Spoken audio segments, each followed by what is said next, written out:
Drink کے نام پر کچھ پیتے ہیں تو کیا پیتے ہیں؟ سوڈا پیتے ہیں، کوک پیئیں یا پیپسی یا کچھ بھی. اصل بات یہ ہے کہ ہمیں نہ تو گھریلو کوئی نسخے آتے ہیں، نہ ہم اس کی تکلیف کرتے ہیں، اور اب تو اتنا آرٹیفیشل دور آ گیا کہ ہر چیز پروسیسڈ اور ریڈی میڈ، آٹومیٹک.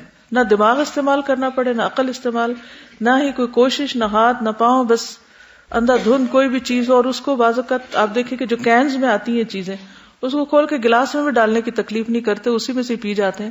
حالانکہ کسی ایسی چیز سے پینا کہ جو نظر نہ آئے وہ بھی منع ہے، کیونکہ آپ کو نہیں پتا آپ کیا پی رہے ہیں. مگر آپ دیکھیں چھوٹے ہوں، بڑے ہوں، بچے ہوں، بوڑھے ہوں، سب کینز کے اندر ہی جوس اور کوک وغیرہ پی لیتے ہیں اور کچھ پتہ نہیں ہوتا کہ کیا پی گئے. تو اس کا ہمیں آلٹرنیٹ سوچنا چاہیے. جو ہمارے دیسی گھریلو ڈرنکس ہیں وہ بھی بہت اچھے ہیں. مثلا ایک وقت تھا کہ لوگ کانجی بناتے تھے، کبھی بنائی آپ لوگوں نے؟ بیسٹ ڈرنک ہے، بہت ہی اچھا. جب ہم یونیورسٹی میں تھے تو لاہور میں ہم نے پہلی دفعہ شاید دیکھی تھی، یا اس سے پہلے بھی کچھ پتا تھا، مگر وہ ہمارے یونیورسٹی کالج کے سامنے اویلیبل ہوتی تھی. تو پھر وہ تو کبھی کبھی پینے کا موقع ملتا ہے. یہ بازار کے جو گلاس وغیرہ ان کو بھی ذرا وہم آتا ہے کہ پتہ نہیں کیا کیا اس میں ہوگا صفائی کے اعتبار سے. تو ہم نے خود بنانی شروع کر دی. اس سے کچھ بھی ایفرٹ نہیں لگتی، صرف مٹکے میں کھجور اور پانی اور نمک مرچ اور رائی ڈالتے ہیں، اور رائی کے بھی بہت فائدے ہیں، مسٹرڈ جو ہے، اور بہترین ڈرنک بن جاتا ہے. اسی طرح سکنجبین جو ہمارے یہاں بنتی وہ بھی بہت ہی بہترین ڈرنک ہے. کچی لسی کے بارے میں بھی حدیث میں نے آپ کو بتائی تھی. حضرت انس رضی اللہ تعالیٰ عنہ کہتے کہ رسول اللہ صلی اللہ علیہ وسلم ہمارے گھر میں تشریف لائے اور پانی طلب کیا. ہمارے پاس ایک بکری تھی، ہم نے اسے دوہا، پھر میں نے کنویں کا پانی ملا کر آپ کی خدمت میں لسی بنا کر پیش کیا. اچھا، ہماری فوڈ میں ایک اور عام خرابی کیا ہے کہ ہم ایک ریسیپی کے اندر اتنا کچھ ڈال دیتے ہیں کہ وہ میدے بیچارے کو تو، یا ہمارا جو ڈائجسٹو سسٹم ہے سارٹ آؤٹ کرنے میں پاگل ہو جاتا ہوگا کہ یہ کیا کیا بلائیں اندر آ گئی ہیں، اب ان کو کہاں کہاں رکھا جائے. تو عام طور پر آپ دیکھیں کہ جب ہم کھانا بنانے لگتے ہیں تو وہ مثالوں کی بھرمار کر دیتے ہیں. اسی طرح اگر کوئی میٹھا بنانے لگتے ہیں تو ہر قسم کے نٹس کٹھے ہی اس میں ڈال دیتے ہیں.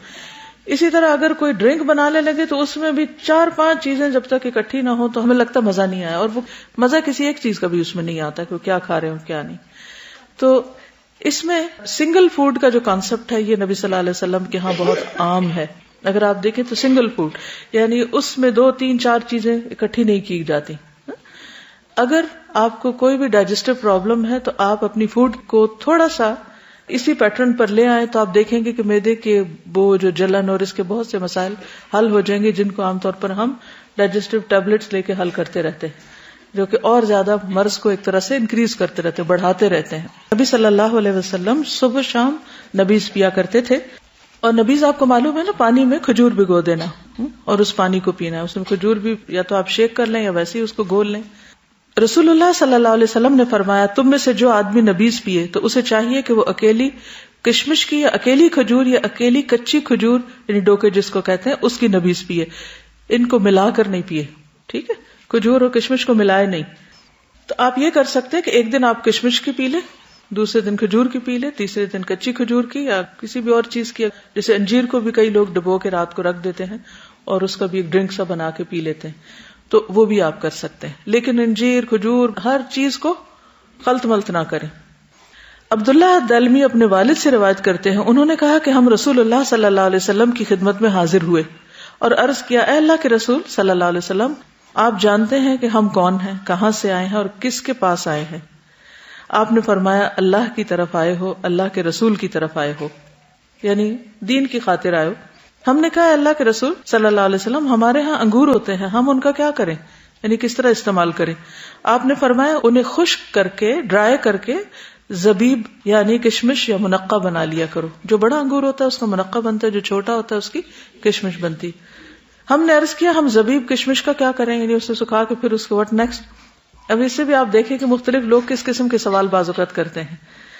آپ نے فرمایا صبح کے وقت بھگو دیا کرو اور رات کو پی لیا کرو. صبح کے وقت بھگو دیا کرو، رات کو پی لیا کرو، اور رات کو بھگو کر رکھا کرو اور صبح کو پی لیا کرو. اور نبیز مشکیزوں میں بنایا کرو، مٹکوں میں نہیں، یعنی مٹی کے برتن میں نہیں بناؤ بلکہ جو لٹکنے والا مشکیزہ اس کے اندر بناؤ. اسے نچوڑنے میں جب تاخیر ہو جاتی ہے تو یہ سرکہ بن جاتا ہے، یعنی پھر وہ اس میں سکر پیدا ہو جاتا ہے، یعنی اور چیزیں بن جاتی ہیں، پھر وہ اس طرح پینے کے لائق نہیں رہتا. ہمارے ہاں میرا نہیں خیال کہ ایسے کسی ڈرنک کا کوئی رواج ہو. اچھا، ایسے ڈرنک کا فائدہ کیا ہوتا ہے؟ آپ کو انرجی بھی ملتی ہے اور پیاس بھی بجھتی ہے اور بھوک بھی کم لگتی ہے. پھر کھانا اور پینا دونوں کٹھے ساتھ ہی ہو جاتے ہیں. ٹرائی کر کے دیکھیں اس کو. پھر مہمانوں کو نبیذ پلانا. بکر بن عبداللہ سے روایت ہے کہ ایک شخص نے سیدنا ابن عباس رضی اللہ عنہما سے کہا, میں دیکھتا ہوں کہ تمہارے چچا زاد تو دودھ اور شہد پلایا کرتے تھے اور تم لوگ نبیذ پلاتے ہو. کیا تمہیں غربت لاحق ہے؟ تم غریب لوگ ہو کہ تم نبیذ پلاتے ہو, دودھ شہد نہیں پلاتے, یا کنجوس ہو گئے ہو؟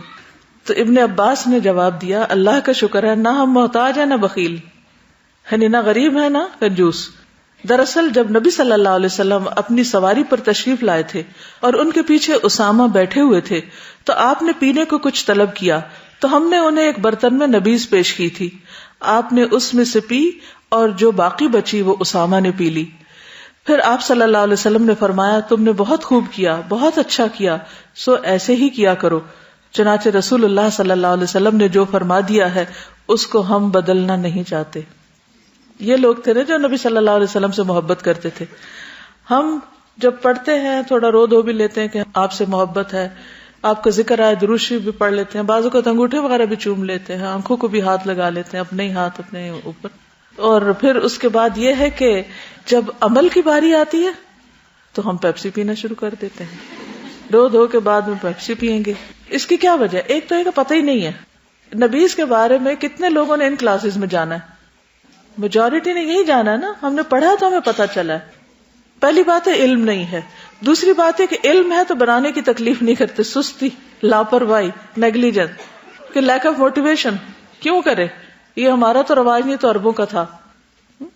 لیکن اصل بات یہ دیکھنی کہ صحابہ کرام ان چیزوں کو بھی سنت سمجھ کے کیا کرتے تھے اور اس کی اتنی پابندی کرتے تھے کہ کوئی اگر انہیں کوئی باتیں بھی بنا دے, غریب ہو گئے ہو, کنجوس ہو گئے ہو, تو بھی وہ اس کی پرواہ نہیں کرتے تھے. ایک چیز کو خوشی کے ساتھ, سنت کے ساتھ, پوری کنوکشن کے ساتھ کر رہے ہوتے تھے. تو اس لیے ایسا نہیں کہ دودھ ہنی میں کوئی مشکل ہے یا وہ نہیں پلانی چاہیے, وہ بھی بہت بہترین غذائیں, دونوں ہی بہترین غذائیں. لیکن یہ کہ گرمی کے موسم میں کسی کو دودھ شہد تو نہیں پلائیں گے آپ, ٹھنڈا ڈرنک نبیذ پلائیں گے, اور اگر سردی ہے تو اس کا کچھ اور نعم البدل کر لیں گے. پھر کھانے کے بعد نبیذ پینا, کلو واشربو, کھانا اور پینا. تو بہت سے لوگ اس سے منع کرتے کہ کھانے کے بعد کچھ نہ پیئیں. سہل بن سعد فرماتے ہیں کہ ابو اسید ساعدی نے اپنی شادی میں رسول اللہ صلی اللہ علیہ وسلم کو بلایا, یعنی شادی کی دعوت میں بلایا. ابو اسید کی بیوی ہی اس دن خدمت کر رہی تھی اور دلہن بھی تھی. ٹھیک ہے, اور یہاں تو دلہن کو بیکار کر کے بٹھا دیتے ہیں, ہلنا نہیں یہاں سے, اور بعد میں خوب خبر لیتے ہیں. سہل کہنے لگے کہ تم جانتے ہو کہ اس نے رسول اللہ صلی اللہ علیہ وسلم کو کیا پلایا تھا؟ رات کو اس نے ایک بڑے پیالے میں کچھ کھجوریں بھگو دی تھی. جب آپ صلی اللہ علیہ وسلم کھانے سے فارغ ہوئے تو اس نے وہی بھگوئی ہوئی کھجوریں آپ کو پلا دی, یعنی انہی کا ڈرنک پلا دیا آپ کو. ٹھیک ہے, تو اس سے کیا پتہ چلتا ہے کہ کھانے کے بعد جیسے میٹھا ہے تو خواہ اسے لکوڈ کی شکل میں لیں یا آپ اس کو سالڈ, دونوں صورتوں میں خالی کھجور بھی کھا سکتے ہیں اور اس کا نبیذ بھی پی سکتے ہیں. پھر ہے ستو. یہ بھی گرمیوں میں عام طور پہ پیے جاتے ہیں. نبی صلی اللہ علیہ وسلم روزہ افطار کرنے کے لیے اکثر جو کے ستو کا مشروب نوش فرماتے. سفر اور جنگ کے دوران بھی تھکن, مشقت اور کمزوری دور کرنے کے لیے ستو کا استعمال کثرت سے ہوتا تھا. عبداللہ بن ابی اوفا کہتا ہے کہ ہم رسول اللہ صلی اللہ علیہ وسلم کے ساتھ سفر میں تھے اور آپ روزے سے تھے. جب سورج غروب ہو گیا تو آپ نے ایک صحابی سے فرمایا, اے فلاں اٹھو اور ہمارے لیے ستو گھولو. یعنی اسی وقت فریش بنائے جاتے ہیں, صبح سے بنا کے نبیذ کی طرح نہیں رکھے جاتے. سوید بن نعمان رضی اللہ عنہ سے مروی ہے کہ فتح خیبر والے سال وہ رسول اللہ صلی اللہ علیہ وسلم کے ساتھ صحبا کی طرف پہنچے جو خیبر کے قریب ایک جگہ ہے. آپ صلی اللہ علیہ وسلم نے عصر کی نماز پڑھی, پھر کھانے کا سامان منگوایا تو سوائے ستو کے اور کچھ نہیں لایا گیا. پھر آپ نے حکم دیا تو وہ بھگو دیے گئے. پھر رسول اللہ صلی اللہ علیہ وسلم نے کھایا اور ہم نے بھی کھایا. یعنی پی بھی سکتے ہیں اس کا پانی اور اس میں کم پانی ڈال کے اس کو کھا بھی سکتے ہیں, یعنی وہ بھی ایک کھانا ہو جاتا ہے. انس بن مالک کہتے ہیں کہ نبی صلی اللہ علیہ وسلم نے صفیہ رضی اللہ عنہا کے نکاح میں ستو اور کھجور سے ولیمہ کیا تھا. یعنی آپ اس کو بھگو کے اوپر میٹھے کے طور پر کھجور وغیرہ بھی ڈال سکتے. اب دیکھیں کہ جو وائٹ شوگر ہے یہ بھی بہت نقصان دہ ہے صحت کے لیے. اس میں بھی بہت سی ایسی چیزیں ہیں جو اوور آل ہیلتھ کے لیے ڈیمیجنگ ہیں. ویسٹ میں تو اس کے خلاف اتنا کچھ لکھا پڑھا جاتا ہے اور اس کو وائٹ پوائزن کہتے ہیں, لیکن ہمارے ہاں عموماً ہیلتھ کے بارے میں اتنی انفارمیشن نہیں ہے, اتنا شعور نہیں ہے, یا اتنی اویئرنیس نہیں ہے. اینی وے, اس کا بھی آلٹرنیٹ کیا ہے؟ یا تو شکر ہو جو را ہوتی ہے، یا پھر یہ کہ شہد اگر اویلیبل ہو، یا پھر اسی طرح کھجور کے چھوٹے چھوٹے ٹکڑے آپ اس میں ڈال سکتے ہیں. جیسے دلیا پکایا آپ نے تو چینی گھولنے کی بجائے اس میں کیا کریں، اوپر میوہ ڈال لیں، یعنی کشمش ڈال لیں، یا پھر آپ کھجور کے ٹکڑے کر کے ڈال لیں، یا تھوڑا تھوڑا انجیر توڑ کے ڈال لیں، تو وہ ایک فروٹ اور وہ بھی ہو جاتا ہے اس میں. تو پھر اگر آپ اس کو کھائیں تو وہ ہر چمچ کے ساتھ اگر اس میں تھوڑا سا ٹکڑا کسی میٹھے کا آ جائے گا تو آپ کو شوگر کی طلب بھی نہیں ہوگی، ضرورت بھی محسوس نہیں ہوگی، اور وہ زیادہ ہیلدی ہوگا.